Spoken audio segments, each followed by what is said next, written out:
Welcome back, everybody, to more from the Stabilize. I'm here today with Blake. How are we doing, Blake? I'm doing well, thanks, Mitch. Excellent. Now, this is an awkward game for us to record. This is the top 4 game at the Gawler League Cup, and it features myself on the right playing ReshiZard against Jordan on the left. So, obviously, Jordan can't commentate it, and I know what happens. So, Blake, you're going to be the only one here who actually sees this game, not you know, with fresh eyes, because I know you saw bits and pieces of the actual game, but, you know, you'll actually get to see it for the first time without someone having actually experienced it, which will be great. I'm looking forward to your comments. Yes, for the large majority of this particular round of Top Cut, I spent a large portion of my time finding my way to Zambrero's and getting myself a burrito because it had been quite a long tournament and I hadn't eaten, so I thought, you know what, now's the time. Exactly. It's relatively new to me here, so so you know some ideas, but not the whole thing. And obviously, Jordan going first here started with Esper in the active, which is not a great start, but he's managed to get a Jirachi, and he's also managed to Pokecom away a Mew in order to get himself an Inkay down here. This matchup's actually pretty close, like theoretically, and the fact that I've started Dedenne is not a super good way to start off this first game. Nah, it's not the best. You both led pretty poorly here. Jordan led with 2 Pokecoms to shuffle away some bad Pokemon, and I switched to get the Jirachi in the active, finding himself that Lily for the first turn. So, looks like he might just Lily, but he's going to reset Stamp here and try and give himself the extra draw, because setting up's really important in this matchup. Yeah, you want to make sure that you get as many cards as you possibly can. But hey, you know, reset Stamping to 6, it shouldn't be that big of a deal. On the first turn, mostly just to get that extra card on Jordan's side of the field. I'm sure it won't come back to bite us. Yep. Yep. It's mostly just to thin the hand out. Unfortunately, a waste of a reset stamp in 90% of cases, but you know, there's a 1% chance that something could go your way and your opponent could draw a bunch of fire energy and not much great stuff. Then hey, Bob's your uncle. Yeah, and that's my turn, so I plug down the Turtonator and a Fire Energy, and that's literally all I have to do. So the stamp has worked here, and Jordan has an extra turn to set up. Yep, and there's 2 Jirachis in play for Jordan. We see a Viridian come down, and Jordan's just going to start working away here at his setup, getting that Psychic into the discard, probably another attachment for his Giratina here. And for now, Jordan really just needs to get Malamar into play so that he can start attacking into this Dedenne with his Giratina, perhaps find a spell tag. But unless Mitch here can find a Dedenne to give himself a fresh hand or a Welder to go onto that Turtonator, then these next few turns could be pretty awkward and potentially devastating. Yes, and I mean, it's not the end of the world. Obviously, Turtonator is probably one of the worst attackers to have in this particular matchup, just considering the way that it works. It's obviously, as I've also voiced in earlier rounds as well. It's obviously not the best option here, but it's the only option that I currently have. So a welder and hopefully some cards off of that will do the job. And there's the attack from Jordan, and he's got another Lily here for another 5 cards. So he's going to be able to try and look for that second Inkay. His bench is a bit full, but that's okay. He'd rather have the extra, and there's a spell tag as well, which is going to be equally annoying. Maybe if you're lucky, he'll decide to play his other reset stamp and give you a hand to work with. But Jordan's not that kind of a player, especially when there's prestige and points on the line. He's ruthless, that kid. He certainly is. It's frankly quite rude. Yeah, and if you know Jordan in person, it's quite a quick character change when you see him in person, and then when you play him in a game of Pokemon, it's frightening.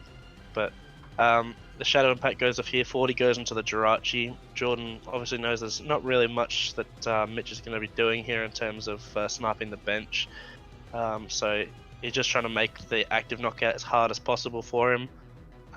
Even if it would lead to him taking prize cards on the Dedenne, but looks like Mitch has found himself a Cherish Ball to find the Dedenne GX, and I was here for this first match, and if I remember correctly, this is a pretty brutal Dedenne. Yes, so I can't remember exactly what the cards are, but I think there's something like 3 fire crystals in my hand at the moment. I think it's Fire Crystals, yeah. Yeah, so it's not an excellent card to get rid of, and there it is. So a switch, an energy, and 3 Fire Crystals, and just put them down on the table. The Dene here, hopefully get myself into a welder, but you know it's not great. I probably could have attached to the active, I guess, but you know at this point it's probably a bad spot to be in anyway.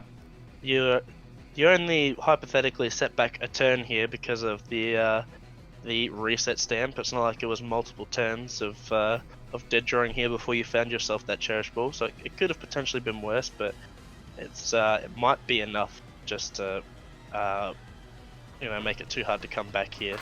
We see the ReshiZard come down with an attachment as well, so at least you found yourself a decent attacker to start working with here. But considering this Dedenne is pretty doomed due to spell tag, and this list not playing a scoop ups, I imagine you'll probably just sack this one and then just try and and we see the pass from you. Yeah, it's not a super good position to be in, especially when you're like in this matchup, 100% aware that every prize that your opponent takes is really important. I'm possibly going to be able to try and get back into the game with that Reshi on the bench, but still needs a welder to do any meaningful attack, and I do need to be careful of using things like the Flare Strike attack, because it can be copied by things like Mimikyu, which would be quite frustrating. But yeah, this Dedenne not long for this world, and falling 2 prizes behind against the deck that takes it only loses single prizes at a time is going to be quite painful. Probably not a good position to be in. No, it's not enviable. We see a Shadow Impact for the knockout here, going on to the other Jirachi, that 40 damage.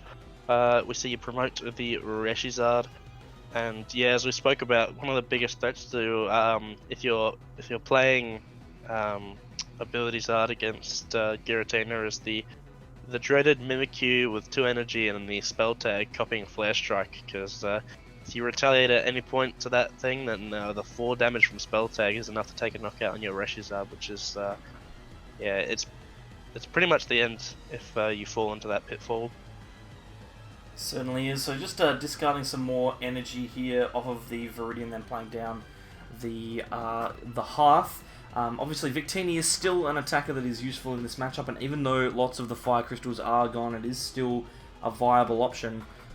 But at this stage, I would almost say you're dependent on the Victini at this point. Yeah.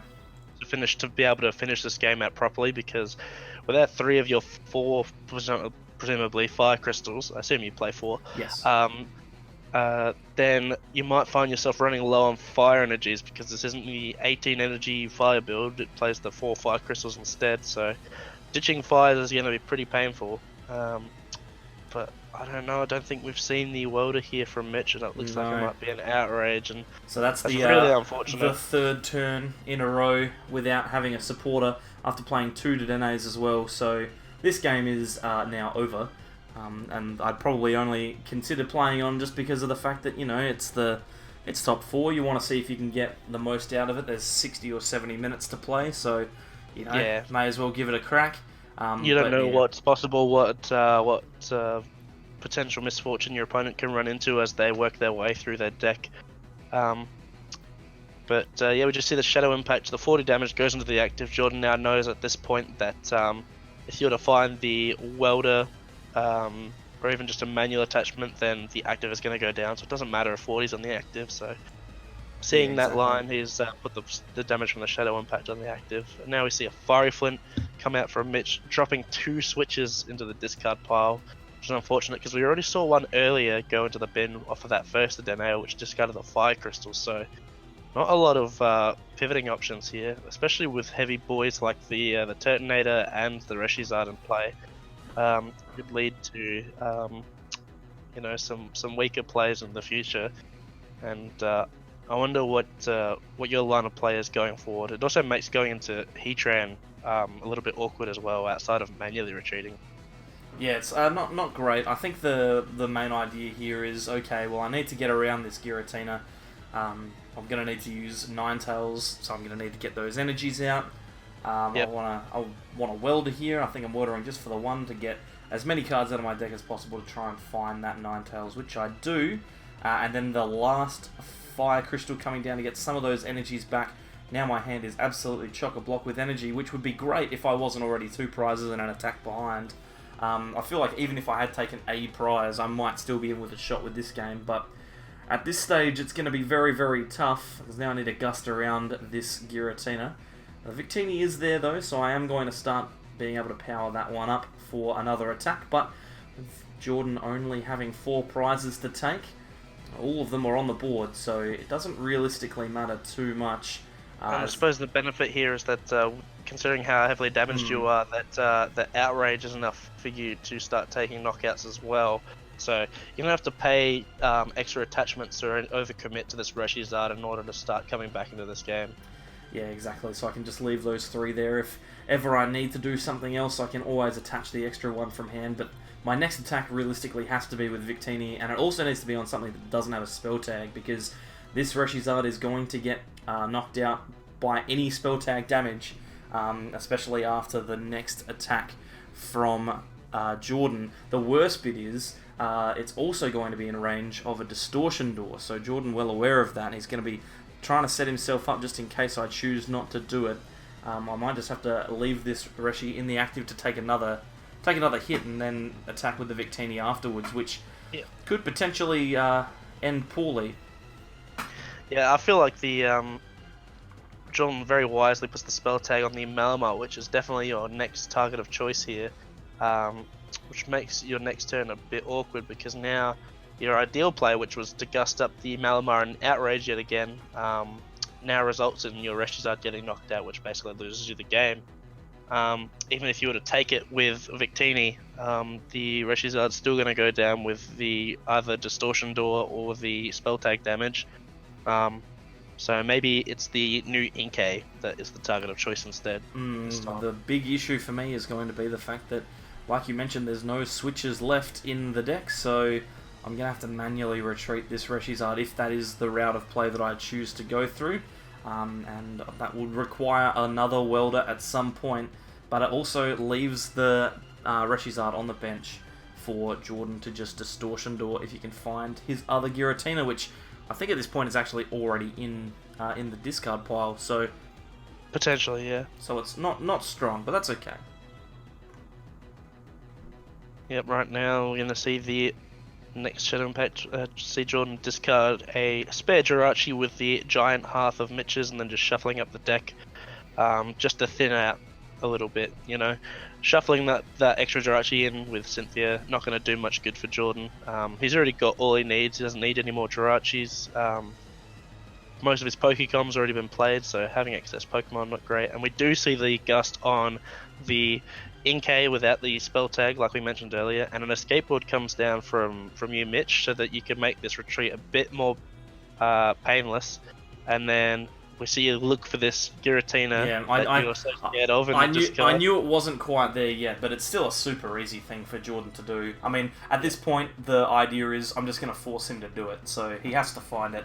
But he's got 2 Jirachis in order to do it, and he's got plenty of cards in hand, so it shouldn't be too hard, and he actually just gets it off of the top. So, so that's fine. At that point, I was really pushing it all uphill there. I was in a bit of trouble. To be fair, there was at that point in the game, for you to come back, there was not much else you could do other than ask the question of, do you have it? And if he does, he gets there.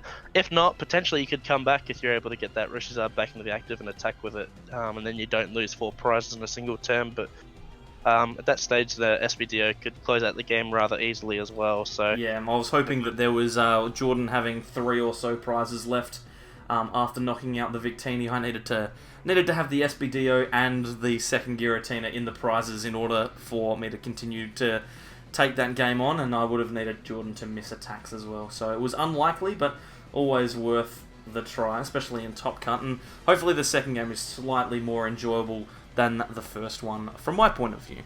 Yeah, it was an unfortunate start, the reset stamp to 6, breaking the old hand. Quite an unlucky circumstance, especially for a deck that runs so many the Dene and draw supporters and just ways to get into. But it also was compounded by the fact that you led to Dene instead of Jirachi as well, which was even more unlucky as well. So hopefully we can just see a better start. Even more frustrating is that Jordan and I test quite regularly, and I've played this matchup against him multiple times, so I'm sitting here at this point going, oh geez, that is so unfortunate because I know exactly what to do in this matchup. It's not a difficult one, and look, here is going to be an absolute freebie if I can get a good start. Starting the Espeon Deoxys for Jordan, I've started the Jirachi, so this is a lot better than it was game 1 for me. Much worse for Jordan game 2. Yeah, with a deck that has unlimited gust and a tag team being the lead for Jordan here, it feels like a bit of a freebie for ability Zard. So pretty much all you gotta do is get started here and leave that Jordan not playing the scoop ups or anything like that. The SPD is going to be down all game until you want to take it. So just got to reserve that double blaze until that time, and then you can end the game prematurely with that attack and hopefully go into the third. And choosing to grab a Heatran here off of the Cherish Ball. Heatran a really, really strong attacker in this matchup because not only can it take knockouts on Giratinas, but it also can't get returned by one. With a spell tag, it only goes up to 170, so 190, much bigger number than that, which is good. Means I've got some extra room to play with, and I've also got the double welder and the attach this turn, so a much stronger start. And now, geez, looking at Jordan's hand, that is not a particularly good one. We might be seeing the reverse scenario here. Yeah, we see like a power plant, an Nihilego, a spell tag, an energy, a Viridian, a switch, and a Lily. That's a Lily, so it might not be horrible. No, it's not the worst, but we might have to see Jordan bench a couple of his tech cards, which might not be too fond of showing off. He has to discard the power plant with the Viridian just to thin his hand out a little bit. I think he might have already had an attachment in hand, so I don't know if he'll be grabbing one here. It's just a matter of looking through the deck to see what is what and making sure those inkies aren't prized. Maybe he's looking for that handy-dandy reset stamp to try and bail him out with a reset stamp to 6. It worked last game, so what are the chances of it happening twice, Blake? Come on. Yeah. Let's be realistic here. And I'm glad you chose to go with the Heatran to start off this game, because the other benefit of using Heatran to attack is that it doesn't discard all its energy or have a negative effect, forcing it to switch or forcing any resources to attack multiple turns in a row. Yeah, exactly, which is going to be much better for me. And Jordan doesn't look like there's a huge amount going on. There's one Inkay there. But that's about it. And an attachment, yeah, the attachment I presume would go onto the SBDO at this point, and it will be. And then, yeah, it's not a huge amount to do there. He's got the spell tag, which he'll place down on the Inkay just to make it slightly less appealing. But I mean, if I can find a Ninetales here, then that's an easy prize for me to take. I don't even need to think about it.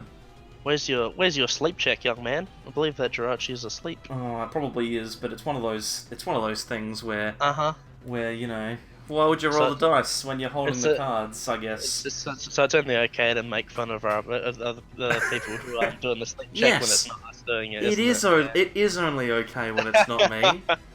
All right. Let's not go crazy here. Viridian discarding the Pokecom to find a fire, and another Pokecom shuffling in the Victini to find the Ninetales. This is huge here. Mitch gets the retreat and the gust onto the Inkay. This is going to be really hard for Jordan to come back from. And Stellar Wish here, having a look. I saw there's a switch and an escape board, so if I don't have one in hand, I'm going to be able to grab it. There's also a welder there as well, and looks like I'm going to go for that one. You must have it, because if it's me and I don't have a switch, I'm probably grabbing the switch. So I imagine would presume that there's already one in hand then, yeah, because that would be a big old gamble to try and welder for the card that I already have access to. So hopefully, ideally, it's the escape board, just because. Oh, look at that! You use the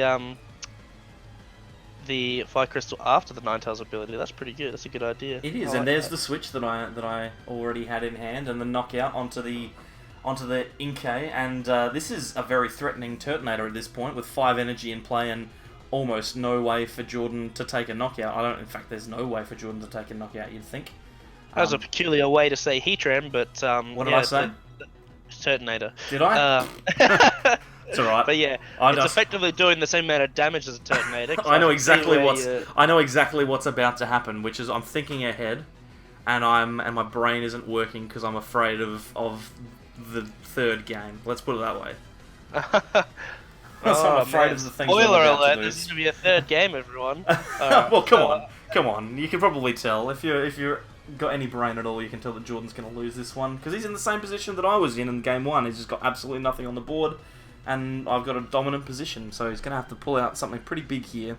Yeah, Malamar's doing Malamar things, and I mean Jordan's got like a Lily here, but 1 Inkay down and an SPDO with 2 energy and no way to attack. It's pretty grim. Yeah, and that makes it even worse. Not finding any other basics, no Inkays, no Giratina. It's really rough.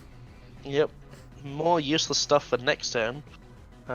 Mitch just doing his research on the Nihilego just to make sure that that he's not taken by surprise for anything. And nothing's going to go wrong.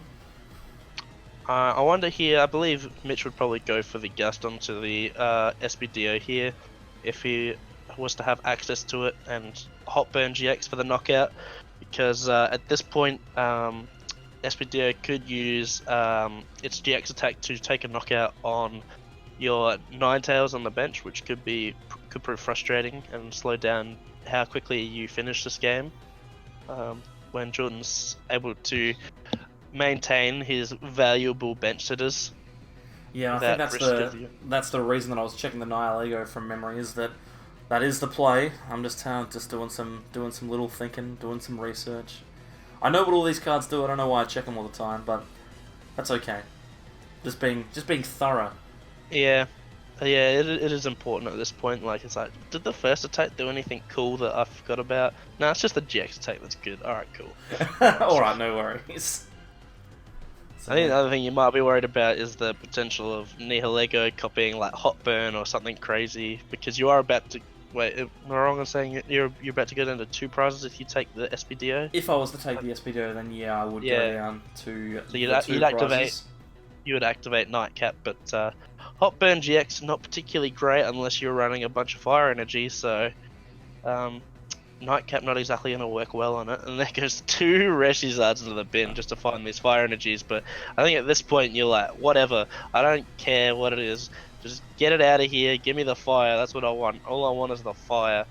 I think from memory, the reason that those went there was because I'm sitting there going, the only way that I lose this game is if I accidentally bench a ReshiZard and then Nihilego takes a knockout because of that attack. So I'm just going to get rid of them both so I don't make a horrible mistake. We'll gust up the misplay SPDO. Misplay is just out of your reach. Yeah, exactly. So I'm not even able to. And then, yes, Jordan there deciding that that's going to be the game. And we'll move on to game 3, which will hopefully be a good one. The first 2 have been kind of average, but that's just the story of this tournament at the moment.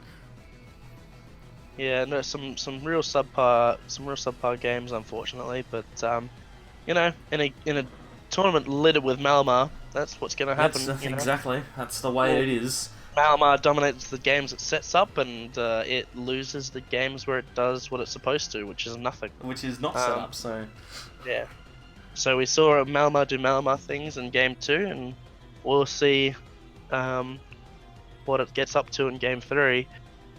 It's really hard to tell at this point, because, I mean, you both got, one could say, an equal amount of unlucky, but that wouldn't do it justice, because the reset stamp to 6 is probably the most disgusting thing I've ever seen.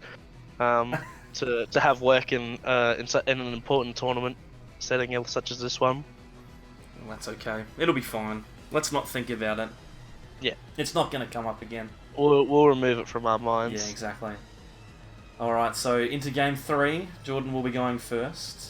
And he'll be looking for a good setup, and obviously... It is noteworthy, because going first is actually very important in this matchup, I reckon, as well. I think so too. Because if you're able to get your Vulpix, your Ninetales line up before they're able to get up Malamars, then taking those knockouts is typically real easy. If you can, you only give them 1 turn to find spell tags to make it so that you don't want to take the knockouts on them and stuff like that. there's usually one part of their setup that's going to be very easy to target down and get rid of with a Heatran or a ReshiZard early on with Ninetales, if you so choose. And oh dear God, not again. Jordan's gone for the turn 1 reset stamp again, and this time it's even more powerful. He's got the power plant coming down, so now I won't be able to be saved by random Dedenne in hand. I guess the good thing here is that I started with Volcanion, so if I do get an energy in a Pokemon, I can at least power it up. But what are the chances of a Stamp to 6 bricking me up again? Like, it's unlikely. Come on. I think at this point, you're getting Vietnam flashbacks from the first game. And I spoke to Jordan. We spoke to Jordan after this, and Jordan did say the first time he uses the stamp, he uses it because he thinks it's an effective way to play out his turn because he desperately needs to set up against this deck. The second time though, he did it just for a meme because it worked so well the first time that hey, maybe it works good the second time, and Mitch doesn't do anything. We do see a welder for Mitch this time, so it's already a bit better than last time.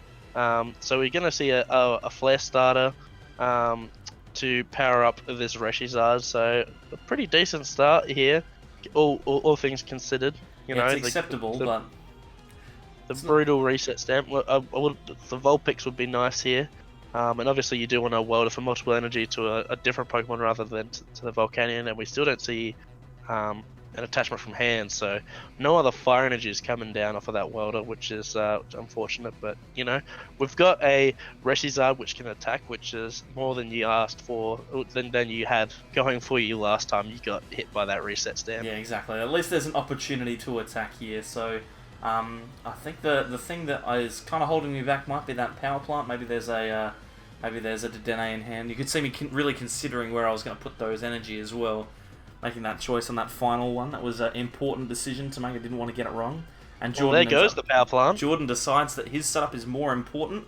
He doesn't want to brick me anymore. He's happy to give me access to an energy. I guess just presume that I'm not holding a Dedenne and hope that that's it. And I'm just showing Jordan my 3 switch that are in hand.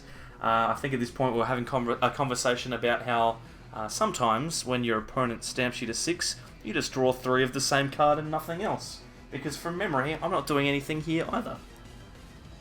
Yeah, I think if you're in Jordan's position here, what you're mainly after is a knockout on this Volcanion so that none of your Malamars fall prey to a high heat blast.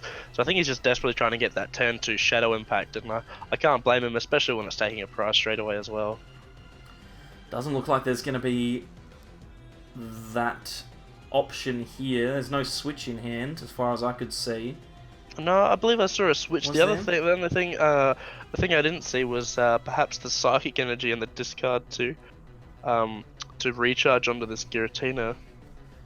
Well, I could potentially. Oh, there is a switch there. Yes, no, fair enough. So I'm looking for the discarded energy, but it doesn't. The way he's trying to attach here implies that maybe he doesn't have it.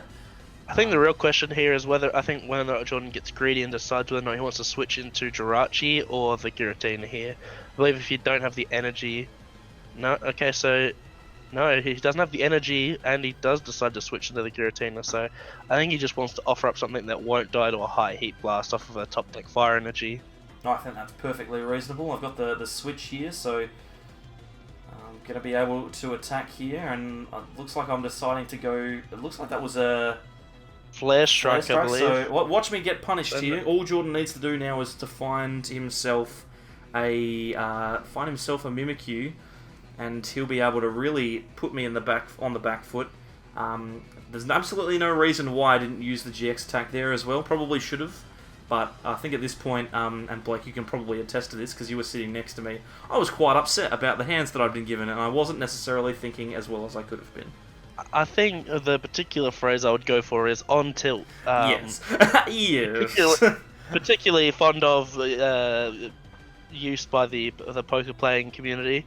If you have a couple bad hands in a row and a couple bad beats, then suddenly you're not thinking properly. All you can think of is what was and what could have been instead of what's happening in front of you. And this is something that does plague you a little bit in tournaments when you do get bad beats, and Oh boy, what do we got from Jordan here? Does he have that Mimikyu? The Mimikyu isn't in hand, but he's still got access to the Stellar Wish, and I saw there's an escape board in there, and there's plenty of Pokemon as well, so all he needs is a Pokemon search card, and he'll get it, and there it is. There's a Pokemon search card, so about to completely ruin my day. Oh, he doesn't even choose it.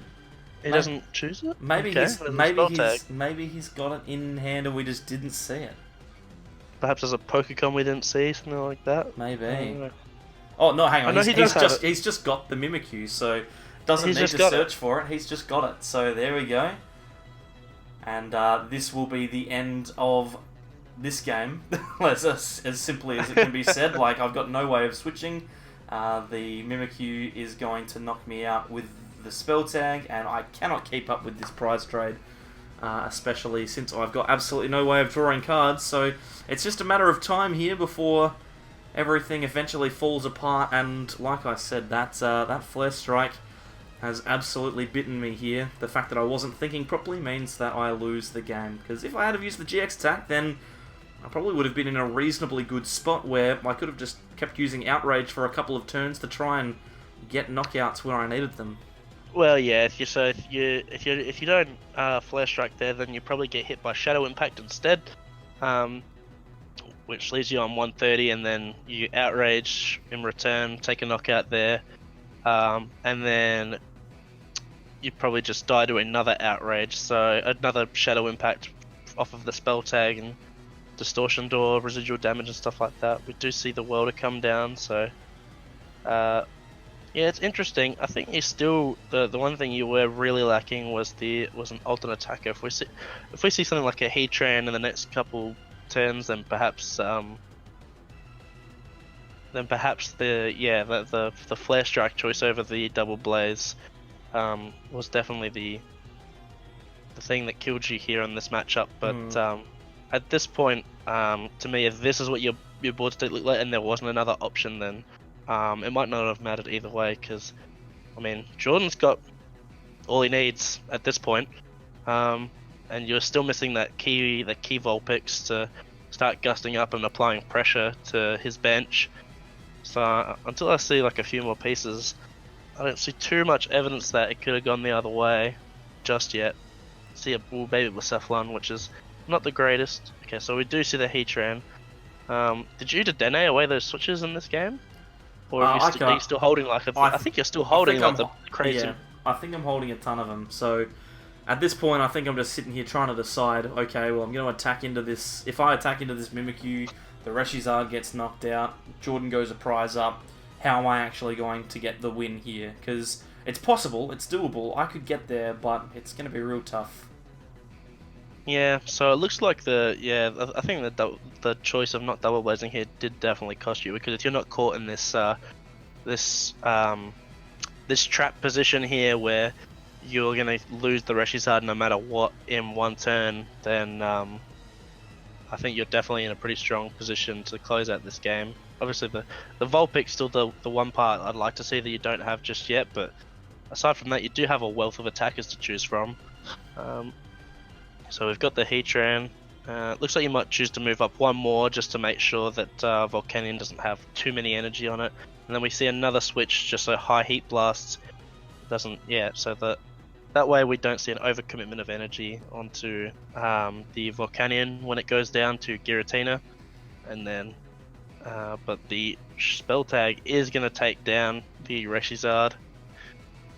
And so it did require all four things with the spell tag. So yeah, we're gonna see Jordan probably just go back into the Tina loop here, just try and find himself some spell tags every turn, and then close out the game this way. Jordan's got a metric butt ton of Pokemon in hand, two Jirachi and two Malamar. Probably just gonna start rooting those away. Probably the best choice at this point. Reset Stamp, one of the scariest options to him. I can't remember if you're actually playing it or not. So in this list I've got two, so that's my kind of only option here, is the hope that maybe I can knock this Jirachi out and get rid of all of the energy off of the board before Jordan can take all the prizes that he needs to get him to stamp down to maybe 1 or 2 and hope for the best. But Jordan deciding, nah, I'm just going to get rid of this hand here, shuffle it in, get 6 fresh ones. I'm going to be able to take a knockout on this Volcanion this turn. I'll go down to 2 prizes, and hopefully from there he'll be able to take the game out. He's in a very dominant position. He's got his Malamars in play. He's got access to all of the attackers that he needs. Could just be a matter of time as long as nothing goes wrong. Yeah, so I think he's there we go. There's the spell tag. I was about to say that's probably the only card I'm really hunting for if I'm Jordan every turn. It's just the spell tag. Maybe a way to thin out my deck just so that future reset stamps aren't going to be as brutal. It's in these scenarios and decks where I wish we still had access to the old battle compressor. That was my favourite late game, was to just find all the bad cards in the deck and battle compress them get away. rid of them. And that way, even if your opponent played in and ended to 1 or 2 cards, it's like, haha, my deck's good stuff. There's nothing left. I literally know there's not a bad top deck. And I finally get the Vulpix down here, so finally get that one into hand. It's too many turns, and I think, I've seen the writing on the wall here. There's going to be one more knockout, presumably, unless Jordan gets into Espeon Deoxys, in which case he could potentially get across the line with a GX tag. I'm not sure if there's enough damage counters on the board, actually. I feel like I'd like to see Jordan put 3 damage counters on the Vulpix and attack with Mew this turn. I feel like that's the strongest play. I feel like one of the only ways you might lose this game is if the Ninetales comes down into play this game. But he is going to put just all 4 under the Heatran. I suppose he's only on 2 prizes at this point, so there's no reason for him to target down the Vulpix. He just needs to kill this Heatran and then the game's over. So we're just going to see a Pokemon communication shuffling away an Esper, maybe getting a Jirachi or another Inkay down. Just have to see. Another Jirachi, yep. Jirachi, yeah. So Jordan just setting himself up here knowing, okay, I'm going to attack with Giratina next turn. I'm all set up and ready to go. If I attack into this Heatran, then I'm going to need to do something else to remove that Heatran from the active so that I don't lose the game. Yeah, also knowing well that your major win condition here is, of course, the reset stamp. So by giving himself a second Jirachi, he gives himself that many more outs to drawing out of a potential reset stamp here. Jordan doesn't need any more bench space other than the room to put Distortion Door Giratina back into the field, and we even see his own reset stamp come down first. The audacity of the man to reset stamp me again. 3 times. That's okay. 3 times, all weekly brutal. Jordan decides, you know what? You've been through enough. I'm not going to cut the tape. Just draw your cards, man. Stellar Wish comes down, grabs a Cynthia. Here comes Distortion Door, 10 and 10. We see the double recharge and that manual attachment he grabbed earlier from Viridian. Spell tag maybe? No spell tag. You've already prepared the damage, and Jordan puts 40 onto the other Jirachi he just benched. So the writing's on the wall here. No spell tags down, so if you can somehow pivot into another attacker and get this Heatran onto the bench, then potentially you can save yourself for another turn, but you're going to have to start gusting those Malamar soon, because otherwise SBDO is going to most certainly kill that Heatran at some point if the Malamars don't start going down soon. Yes, it's looking pretty grim. I keep going back to that attack with ReshiZard. If I had just been not dumb, it would have been a very different game. But that's the way it is. And I suppose at that part of the game, it's hard to think that double blazing over flare striking is going to create that large a difference, because you think at that point that you've already lost the game, and then you see how good your turns are after that point in the game, and you realise that it ended up coming down to something as trivial as choosing double blaze over flare strike. Yeah, so there you go, and the attachment onto the Mew. There's the knockout, and there's the game. So that's not a great moment from my past that I've had to relive for your entertainment. I hope you enjoyed it, Blake. Yeah, as much as one can. On the ride home, because I gave Jordan a lift to this tournament, and then on the way back, because you were so adamant that if you didn't flare strike, you would have won the game. Jordan Jordan decided to walk me through that last game and sort of argue his case for why that wasn't the case on the way home, which I thought was pretty funny. Because he was like, Mitch insisted that if he just double blazed, he would have won that game, and so I think that it didn't really matter, and then we had a conversation about that. But now having seen the footage, I'm going to lean more towards your side, but I think it would have been really, really close. It would have been close, pretty much, you both would have, it would have actually just been, a good game, because you both pretty much had everything you would have asked for at that point, if the correct attack was just chosen. But, that's how things go, it's Top Cut. When you get bad beats, you go on tilt, you make bad choices, sometimes you just get flustered, but that's just the nature of cards, Certainly is. That's all it takes. One bad decision, and it can cost you your finals berth. Yes, but credit to Jordan, played the game exceptionally well, as he always does, and he's on to the final, which I believe is against Wesley Shen, who we saw in our top 8 game. So I might see you back here, Blake, to record the commentary for that one, but at this stage we'll leave you be. Thanks everyone for coming along and watching the video. If you like the content, then consider subscribing by clicking the sable line in the middle of the screen. On the left hand side we've got some videos that YouTube thinks you'll like, and on the right we have our playlist for the Gawler League Cup, which has almost every card, every game, sorry, on that playlist. Every card if you like Malamar, because it's got Malamar up the wazoo. But hey, anyway, we'll leave it there. Thanks, Blake, for coming along. No worries. And we'll see everyone next time for more from the Sable Eyes. Bye. Bye.